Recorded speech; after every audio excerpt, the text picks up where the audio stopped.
honor to be invited to speak. I'm not here as a speaker. I'm here for the same reason all of you are here. We're all here for one reason, because we knew Miriam and were inspired by her larger-than-life personality and her example, and on the occasion of our first yahrtzeit, we feel a personal duty to be here, to express the recognition of the lack, the missing somebody who we knew, but also the heartfelt, the gratitude that we have to have known someone like her. So, I shouldn't say this, but I'm going to say something that would really annoy Miriam. Like the one thing that I know actually annoyed her, and that is, we are inspired by her. She hated being called inspiring. She says, how am I inspired? What's inspiring about me? But Miriam, I'm sorry, we have an excuse now. It's not our fault. We're not trying to be inspired. Trust us. We're not trying to be, but we have a chiyuv. As Mendel mentioned, Shlomo Melech, the wisest of all men, said, V'achai yitin el libay, that when somebody passes away that you knew, those who remain among the living have a responsibility to look at the way that person lived life and to apply it into our lives. So we have a responsibility to think about how this inspiration is going to be translated into actuality.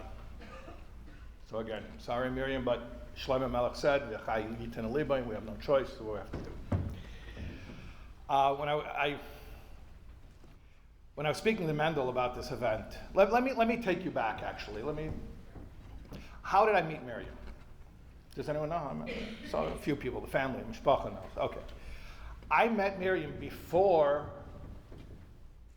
she was necessarily going to marry Mendel. In fact, she had a few questions. Mendel's father, Rabbi Shais told me, he said, listen, Mendel's seeing this girl. She's from a Litvish background. She has some questions about Chabad. Could you meet with her? I said, sure, no problem. Young girl, it's not going to be the most challenging, whatever, I'm telling you. She gave me such a run for my money. It was... I get in there, first of all. So, if you knew Miriam, which we did, so obviously I was prepared. They told me, about her physical condition, so I knew that she was small. But the thing is, within 30 seconds, I was overtaken by how big she was. She filled the room. She's this young single girl talking to ostensibly, the big rabbi, and she was holding her own, and she was challenging, and she was questioning, and she was arguing, and with such confidence, it was like, at any rate, long story short, I had a whole conversation. I think it was about an hour and a half, maybe 2 hours. After the conversation, I remember I sent a WhatsApp to Mendel's father. I said, listen, I don't know if it's a shidduch, it's not a shidduch, that's not my business. I'm not a shadchan. I did my job, okay? My job was to talk to her, I talked to her. I said, but I'll tell you one thing. If she does end up with Mendel, I want to warn you right now, what you're dealing with. This is one smart cookie over here, okay? And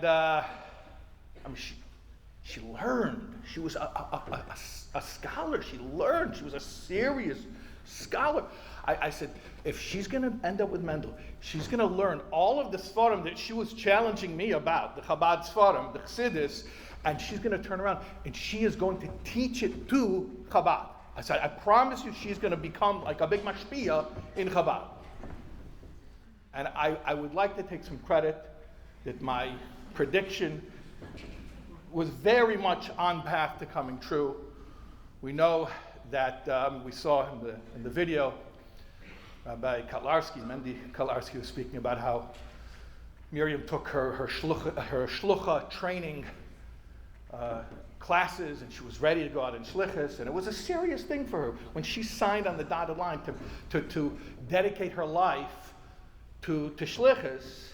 It was a serious commitment, and she was going out there as a true leader, a member of a movement, of an army.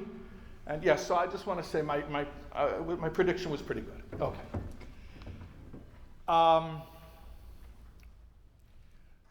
So speaking to Mendel before this event, and we both spoke about the challenge, the problem that Miriam really did not like to be thought of as an inspiration. And what occurred to me, Mendel, as you know, is named for the Lubavitcher Rebbe, Zatzal. And when the Lubavitcher Rebbe's Rebbitzin passed away, Rebbitzin Chayamushka, so on the first yahrtzeit, the Rebbe said Sicha. And Bashkocha Protis, the Rambam Yemi of that day, of the first yahrtzeit of the Rebbitzin Chayamushka, was in Hilchos Shabbos. I want to mention, by the way, since I'm mentioning daily Rambam, does everyone know that Miriam and Mendel learned B'chavrusa? And they had many different limudim that they engaged in. One of them was the daily Sefer HaMitzvahs. They went through the Taryag Mitzvahs according to the schedule, completing the study of the Sefer HaMitzvahs in a year. So on the day of the first yahrtzeit of the Rebbitzin Chayamushka, the Rambam that year, the 3 prakim a day of Mishnah Torah, was in Hilchos Shabbos. And so the Rebbe looked at the Rambam of that day. Seemingly it's not speaking about a yahrtzeit, not speaking anything that has anything to do with V'achayyitin Alibay, nothing like that. But it says in Hilchos Shabbos, Hamaver eish kol shehu chayav v'hu she'tzorich le'efer. I'm not going to get too technical, but basically it's a halacha in Hilchos Shabbos that if you light a fire, even the smallest, kol shehu, even the smallest fire, chayiv, it's considered a malacha, provided that what? She'tzorich le'efer, that you need the ash. Why? Because if you're burning something just to burn it, that's destructive. That's kilkul. A malacha has to be productive. You have to be creating something. So when is it a malacha? Lighting fire. When you're creating something by lighting the fire, tzorich le'efer, you're doing it to create the ash. What are you using the ash for? I don't know, you're going to put it in, you make charcoal toothpaste. It doesn't matter. The point is, the halacha is, when is burning something considered a malacha? When is it considered productive? Constructive? Everything that's a malacha had to be involved in building the Mishkan. So it's an act of building. A malacha is an act of building. So when is fire, when is burning considered productive or constructive? When you're creating something, when there's ash. Okay, so the Rebbe said like this. Comes a yahrtzeit, the first yahrtzeit especially, and we are inspired by the example of this person. This person now is a neshama without a guf.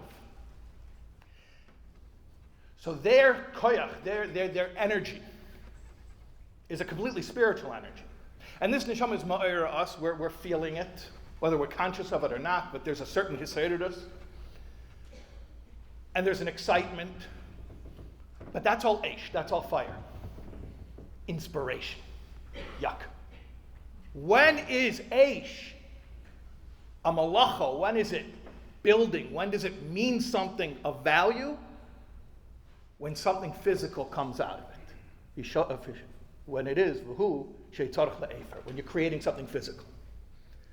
In other words, the Rebbe said, if you want to be inspired by the nifteris, that's well and good, but if it's a feeling, feelings are cheap. It has to come down to something physical. Ma'aseh b'poel. And it could be something small. But it has to be a physical action. And why? Because when a neshama has its aliyah on its yahrtzeit, it's going higher, but that also means it's leaving, it's going farther away from the world.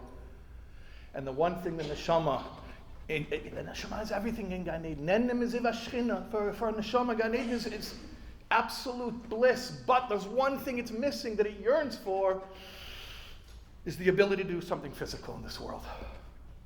And so we have to take the eish, and it could even be a maver eish kol shehu, even a little inspiration, but turn it into something mamoshistic, something physical.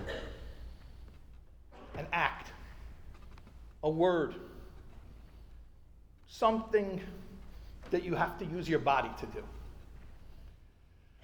So I'm reflecting on the significance of a yahrtzeit and the yahrtzeit of an inspiring person. And I'm thinking about the obligation that we have to turn that eish, that excitement, into something grounded and tangible. And there are so many things that we can do, especially things that are really things that the Nifteris set the model for. I want to say something, and Mendel actually told me not to mention this. Sorry. He didn't know if it would go over. So I'll let you know about 2 minutes if it goes over. This is not the part he had any trouble with me saying. I didn't even tell him I was going to say this part, but everyone knows that Miriam always dreamt of getting married, even if people didn't think it was a possibility. She knew that it was a possibility, and then it became a reality, and she got married. And you could congratulate her and say, wow, that's amazing, you got married. No. It's not just she got married. She had a good marriage. That's rare. That's enviable. That's something all of us can look up to. For ourselves, for our children. So here's the part Mendel didn't want me to say. I want to tell you what one of the keystones of their good marriage was. One of them, I'm sure there were many things that they did right as a husband and wife, but one of the things, and I mentioned it earlier, but I'm going to say it again, is they learned Torah together. I told you, Miriam was a learned woman. She was a serious learner of Torah. But the fact that they had that connection, that they came together, and they would learn Torah together. Like I mentioned, they learned Sefer HaMitzvahs together. I know they learned Shara B'Tochen together. I mean, these are the Sfarim I know that they learned together. And the closeness that brought, and the Kirv Hadas, the sharing a mutual worldview and goals and aspirations. And I just want to mention that if you're inspired,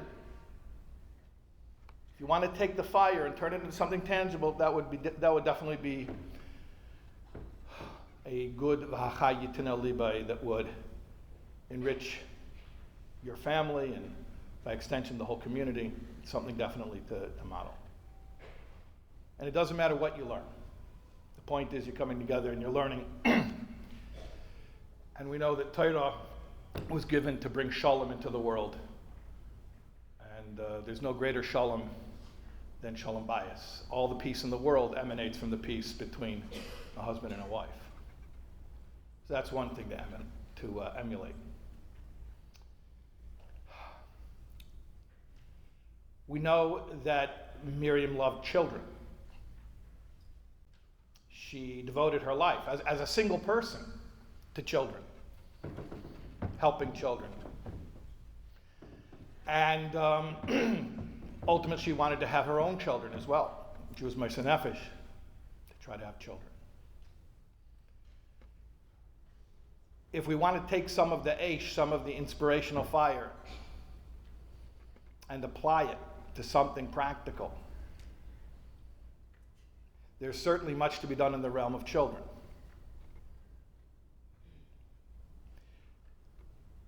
Parents, remember that you are the foremost educator of your child. Remember that every interaction with your child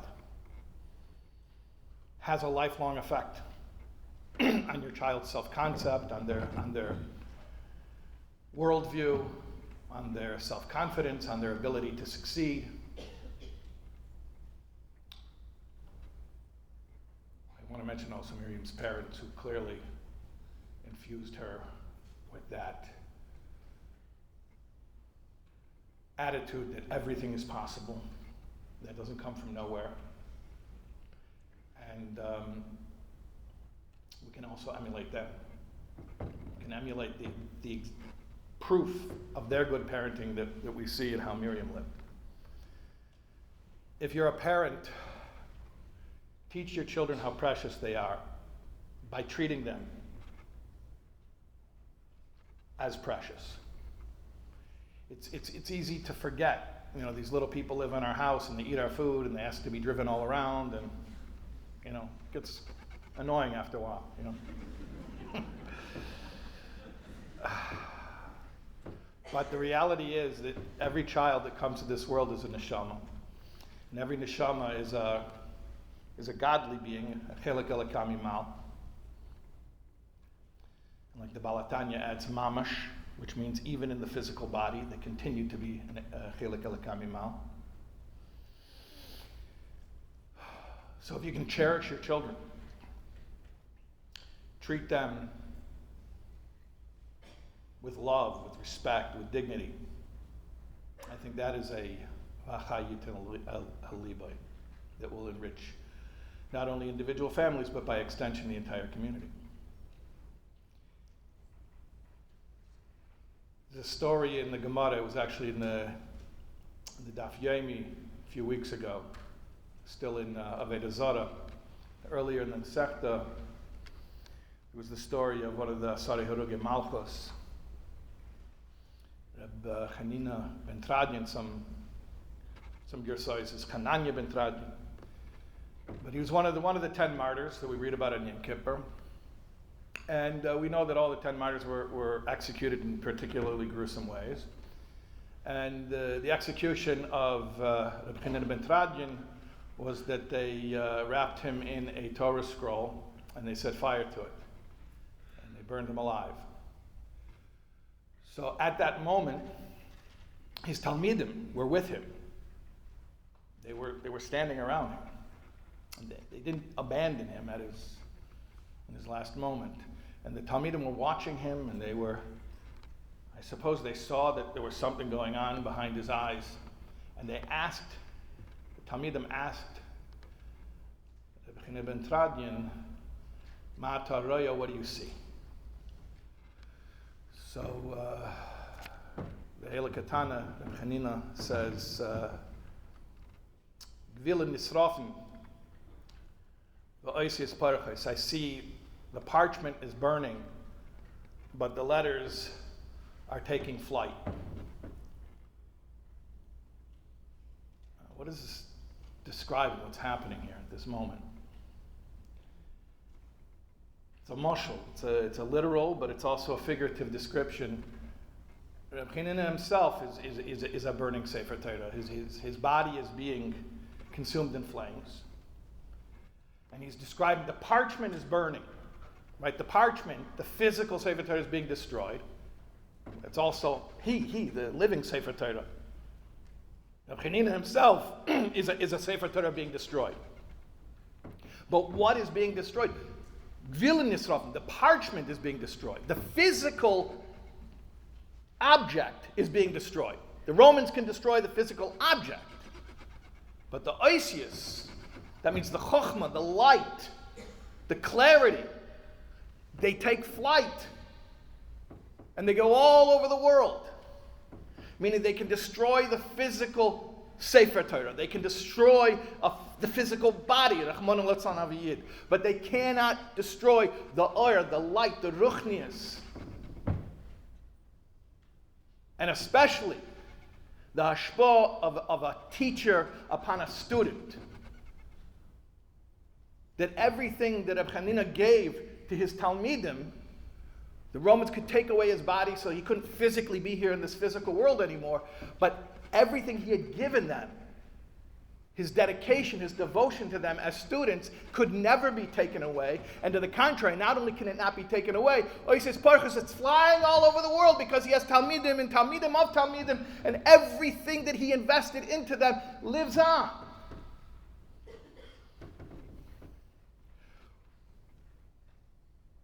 When a teacher is no longer here in this physical world, no longer has her physical body to be among us physically. So that's a loss. That's the burning of a Sefer Torah. It's a tragedy. But at the same time, the letters, the Torah, the Chokhmah, the light that Miriam gave to her Talmidim with love and devotion, giving children the ability to unlock the oisius, to be able to look on a holy page, to read, to connect to Hashem. That can never be destroyed. Not only is it not destroyed, Oisis Parchis, these letters are flying all over the world because everything that she put into these students, they will put into their students, and to their children, and their children's children. All of that is Miriam. It can never be taken away. The question is, all of us who were motivated to be here tonight, are we Miriam's Talmidim? Will we take the incredible energy that is available on the day of her yahrtzeit, the incredible opportunity of spiritual energy that is being released in the world at this moment, will we take it and turn it into something tangible and real and practical? Because as you know, and I said it before and I'll say it again, Miriam did not like inspiration. Practical. She was a practical young lady. You're inspired? Great. What are you going to do with it? How's it going to improve your marriage? How's it going to improve your parenting? How does it improve your day-to-day yiras shamayim as a yid? That's what we have to take to heart.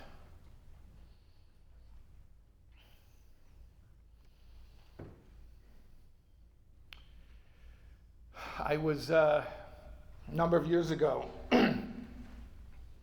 visiting my parents in Chicago. I'm originally from Chicago. And I stopped in to an old age home. And there was an elderly gentleman there. And he started to tell me about his childhood in Poland. And he started telling me about his experience during the war. He told me about how the last time he saw his father, he said it was in the summertime, and his father told him that they're going to have to split up for a little bit, but we're going to get back together. He said, my father told me, don't worry, we'll be together again in time for Simchas Torah. And he told me how Simchas Torah in his town in Poland was something special. They had this wooden shul with 20 Sifrei Torah. That's what he told me. 20 Sifrei Torah. And Simchas Torah, well, that was his big day. He was a kid, you know. So that's, and the big thing was he would ride around on his father's shoulders, as many children enjoy doing. So he says his father told him, we're going to split up for a little bit. We're going to have to hide. But we're going to get back together and we'll see each other Simchas Torah, and you're going to ride on my shoulders. So he says, Simchas Torah came and went, and he didn't see his father. He didn't even know when Simchas Torah was. He was in hiding. And another year and another year. He said finally, the war was over. He was in a DP camp. And he said he was one of the youngest people there who didn't have family. So he said it was run by, I think, by the American government, but they had like a shul, like a tent that was officially the shul. These are all survivors.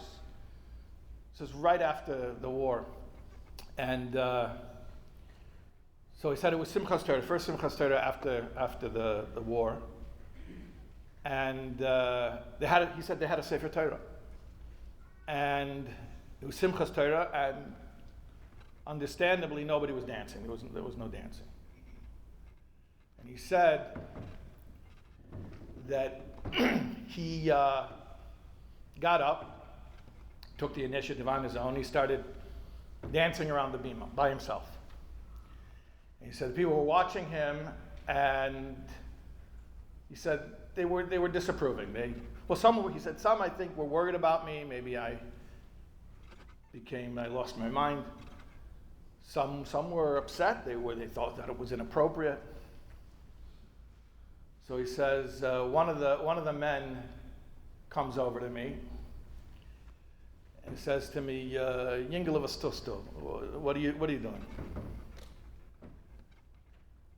And so I said to him, "Listen, the last time I saw my father, he made me a deal.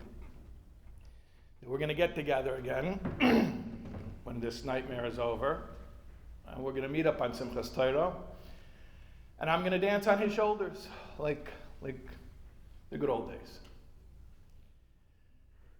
So he says, "My father, I don't know if he's alive. I don't know if I'll ever see him again. Maybe he's in the world of truth. Could be. But we had a deal. We had an arrangement. Simchas Torah, I'm going to dance on his shoulders." Okay, so it's not exactly going to be able to work out like that. He says, but what difference does it make if I ride on my father's shoulders or if my father rides on my shoulders? He said, with that, he continued dancing.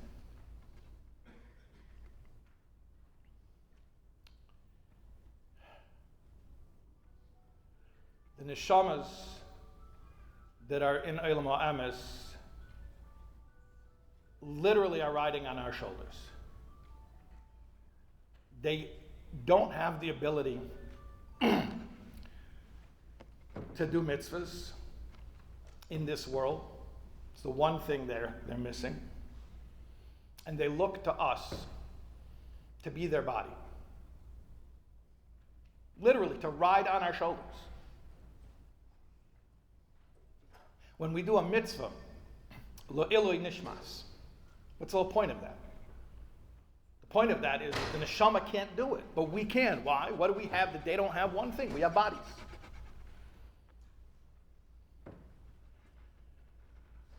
And so I'm thinking that Miriam accomplished so much with such a small body.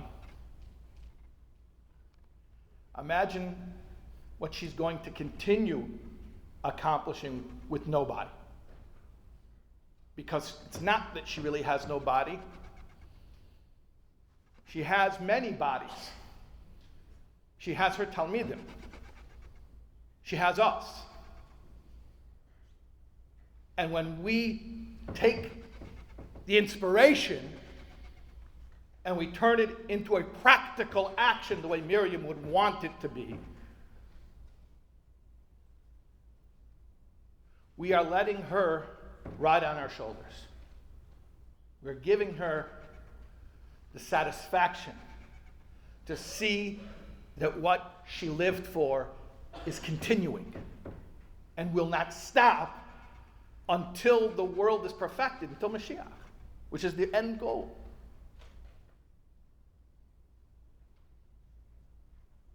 There's nothing short of that. As we are in the 9 days and we remember the Churban, we also keep in mind that Tisha B'Av is the Yom Haledes of Mashiach. And that we're not just looking at the past, we're looking forward to the future. We're looking forward to Geula. And we know that for certain losses, there's no nechama that will be sufficient other than Mashiach, other than Geula. And so now we're left with no choice. We have to be Miriam's body to do a little bit of good in this physical world every day, to perfect the physical world, that the physical world should very soon become a Dira La Yisbarach, should become a dwelling place for Hashem. And the whole world will see, the flesh will see that this is the Eibishter's world. So we have our work cut out for us. I don't have to tell you that I am 100% sure, and I'm sure this will resonate with anyone who knew Miriam, that Mendel's idea of this building surely did not come out of nowhere. I'm not getting into spooky stuff. I don't have Ruach HaKodesh. What I'm saying, I know that Miriam is continuing to influence everyone she knew when she was among us, and especially her beloved Mendel. And because I know how I was privy to, I was involved in projects. Mendel was always a productive guy, don't get me wrong. But when he met Miriam, it was a whole new level of productivity because she pushed him. She made sure that it happened. I was involved with a Mikdash Minute, where we put out there's a dirty word again. We put out educational clips about the Beis HaMikdash and life lessons that we can take. I was involved in Nafshi, the event that we did in New York for Yutas Kislev, for the Yom Geula of the Balatanya. All of these big events. Miriam was the driving force. You know the Maimer Chazal, Ezu Isha Kshera Oiser Tzein Baila, right? Yeah. So what's the regular taich? Who is an Isha Kshera? Who's a proper wife? She does the will of her husband. Obedient. Okay. There's another translation. Ezo Isha Ksheda, who's a proper wife. La asois can mean to do, it can also mean to make. The Isha Kshera, she makes a ratzin in her husband. She creates within him the cheshek to do something. It's a special skill, by the way. You can nag somebody and not get anywhere. It's a special skill to be able to lift up and inspire someone, especially a spouse, to actually want to do something. And I saw how Miriam had the subtlety, but also the directness, to push Mendel to levels that even Mendel did not aspire to, and to get things done. And so I'm 100% sure that this dream, which I'm also sure is going to quickly become a reality here in Baltimore, this dream of a children's library, which is so fitting to the life of the Nefteris. I don't think that inspiration came out of nowhere. I think that's Miriam's idea. I think she's pushing Mendel to do it. I think she's pushing us to do it. I think she's asking us to be her body, to be her feet and her arms, and to show up and to create something physical, a building, an enduring legacy, a place where children can feel safe and loved and can connect to Hashem's holy Torah, and to create something here in this world that she can look upon and know that she's still working, she's still producing, she's still full of drive, like she always was, the way that we knew her and the way that surely she continues to be. But now there's a little bit of work for us. We used to be able to stand back and watch Miriam inspire us. Now Miriam's going to need our help. We're going to have to partner with her to translate her inspiration into some tangible deed. And there's plenty of ways that we can do that. I mentioned a few. I'm sure you can come up with more. The main thing is hamaisahu, ha'ikar. The main thing is action, not inspiration, action. Do something practical. Do something tangible, actionable. Even a small thing, but do something. Should be a schus for Miriam's neshama. Should be a nakama for us. And the main thing is that it should finish the job. It should finish the job of perfecting this world so that Mashiach can come and we can be reunited with Miriam in a guf and with all of our loved ones who continue to look upon us and guide us and inspire us from on high.